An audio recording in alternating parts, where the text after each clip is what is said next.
Good evening, YouTube. I thought I would do a video on a professor that I admire. Uh, it's Dr.Gad Saad. Um, to me, he's doing a lot to help the underground movements, let's call them, in college campuses and pockets of conservatism that exists in college campuses, and most especially voicing his opinion against the um, let's call them the divisive DIE principles, which he's coined, standing for diversity, inclusion, and equity. Um, he's, his specialization is to point out the hypocrisy of these groups. And I suppose the thing that draws my attention to him is that he comes from a place of a humanistic idea where his opponents are contrary. They're designed to divide people, to undermine people's dignity. Really, when you scrutinize the point. So Dr. Saad essentially is trying to use his, we'll call it, very experienced perspectives in relation to this problem that's growing in Canada, and trying to give courage to his viewers to act correctly as they know. But the problem is that a lot of students are intimidated to show that kind of to show their true self, essentially, because they'll be essentially mobbed by others on let's call on the left for to display their ideas and share their opinions in a neutral, debatable fashion, which is disappearing from the universities. It's another thing that I admire him for, is that he is one of the voices out there that actually tries to address this problem. And the fact that if you're a conservative in university nowadays is a very dangerous stance, and something that it's not exactly dangerous. It's dangerous for you to be a conservative in the universities these days in this climate, and also to run contrary to the official narrative that is introduced in universities. So many students, I guess, out of fear or out of the fear of judgment or to be scrutinized by their peers, or many reasons not to come and speak your mind. But I can say Dr. Gad Saad helps people to find their courage, to find the right way to say something, and to have at least a chance to debate more eloquently. But I'll let him say a few words. This clip is of course off Dr. Gad Saad's YouTube channel, so all credit to him. So I'll be quiet now. Thank you for your attention. Yesterday, the results of the Canadian federal election came in. Justin Trudeau's government remains in power with a minority government. And so yesterday I tweeted a few tweets after the results had been finalized. And I thought today I would spend, a couple of minutes, not so much lamenting what happened, but rather to talk about a particular psychological insight as relating to yesterday's election. Specifically, the idea that people have a very, very difficult time to be convinced by any information that is contrary to a staunchly held position that they currently hold.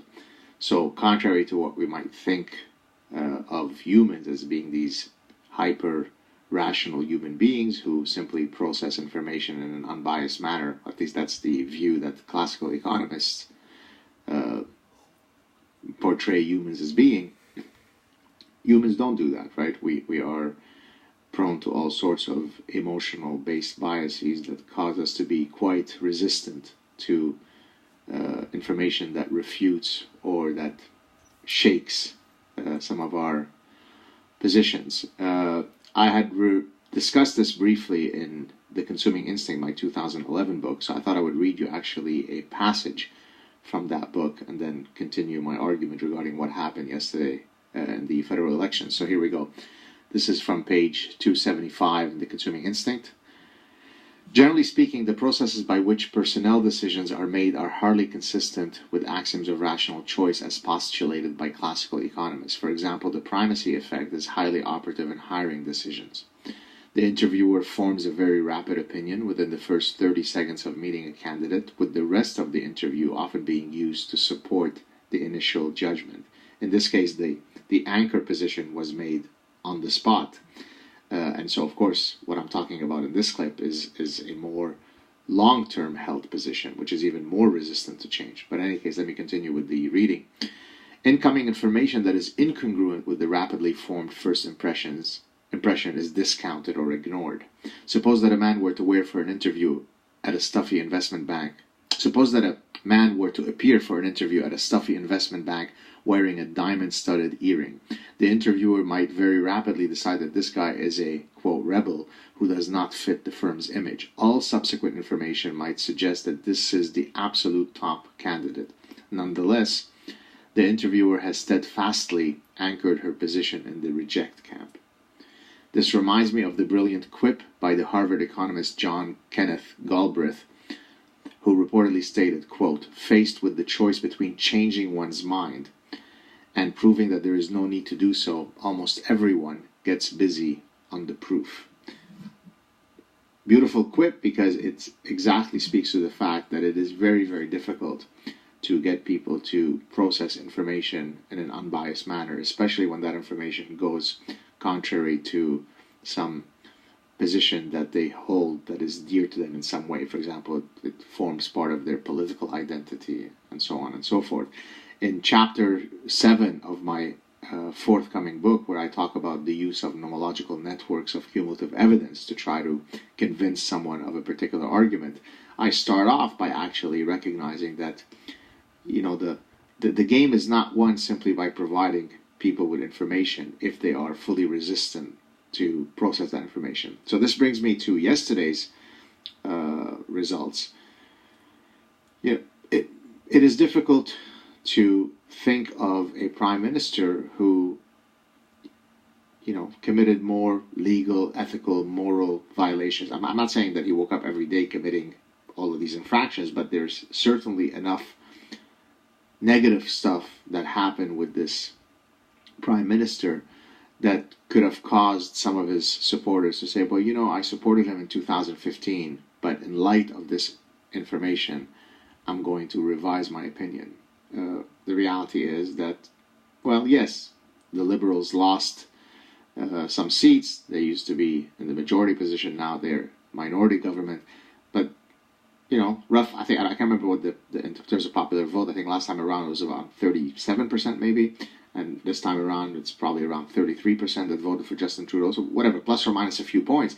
The reality is that undoubtedly most of the people who voted for him probably voted for him again.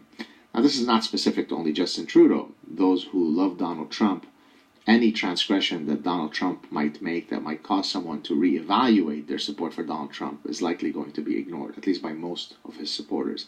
Same thing might hold true for Hillary Clinton, and same thing might hold true for any politician that we love with such alacrity that we are unwilling to revise our opinions of that person, even if we saw them, you know, chopping off the head of a puppy and eating the corpseless body.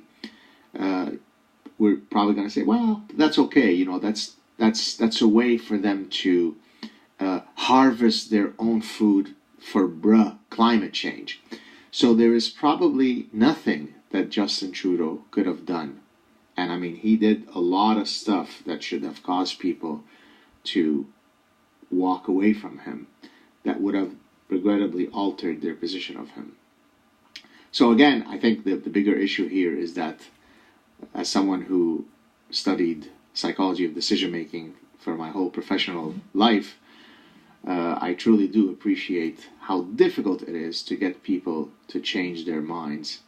And so it is much more than simply provide people with information and they will make the right choice. Because as I also explain in my forthcoming book, when I talk about thinking versus feeling, we are both a thinking and feeling animal. And so to the extent that classical economists have given us this view of humans as these perfectly rational human beings who will weigh all of the information and come to the correct decision, whatever that means, the utility maximization position, well, that, of course, is simply not true.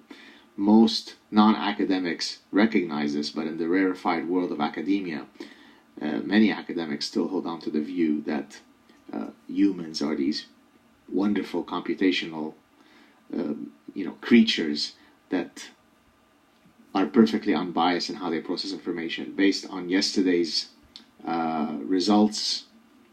That is certainly not true. So I think honest people are those who are always willing to revise their positions in light of incoming information. I mean, again, that's what makes science so beautiful versus, say, religion. Religion operates from a starting point of revealed truths.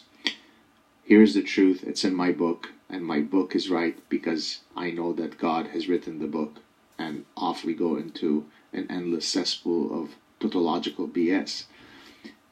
Science doesn't operate on revealed truths. Science operates on provisional knowledge. What is true today might very well collapse under incoming scientific evidence that proves the contrary position. And so this is what's beautiful about science, is that it forces us to be, or to have, or to exhibit epistemic humility, meaning that yes, I may be very forceful in thinking that my scientific position is correct because all the evidence points to me being correct, to this position being veridical. But I always have to have sufficient epistemic humility such that if new evidence comes in that proves my position to be incorrect, then back to the drawing board I go. Now, of course, this doesn't mean, as I again explain in my forthcoming book, that scientists themselves don't succumb to many of these motivated reasoning biases, but at least the epistemology of science is meant to protect against these very real human frailties. There you have it, folks. May God have mercy on the soul of Canada as we embark on more diversity, more equity, and more inclusion, or rather more diversity, more inclusion, and more equity, aka the die religion remains operative in Canada. So there you have it. This clip was quite long, but there is a real good point to it. You see, a lot of students, including myself, wanted to talk about such things in our faculty. But truly, the force behind Trudeau is powerful enough to force a lot of people into fear and not to speak. And it's not exactly the force behind Trudeau, it's the fact that he's re-legislated the law to prevent you from speaking. And, well, quite frankly, there's nothing that can be done except to have a rereading of those bills and to alter them so that freedom of speech can indeed be free again. Even Rebel Media was hit, I think, with a lawsuit. Ezra Levant and True North.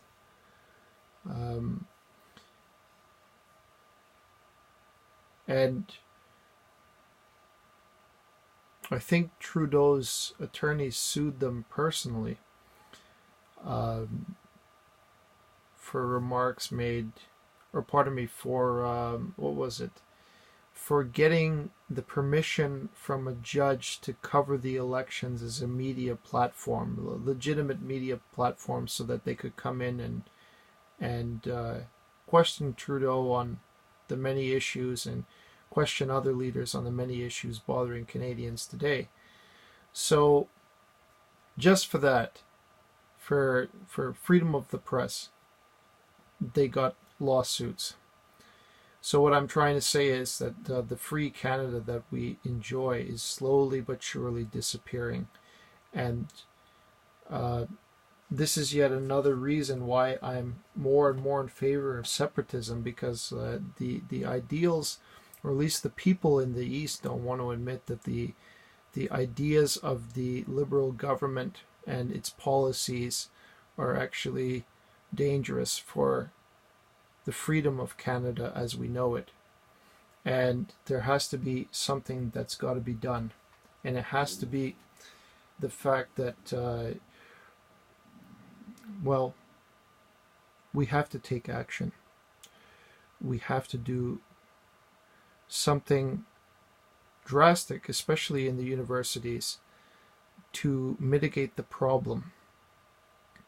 And since public conversation is essentially becoming less of a way to achieve that, I don't know what the future holds for this very serious problem, but it can only get worse. So something's got to be done. So this problem goes far deeper than just an election. I thank you for your time and your attention. Goodbye.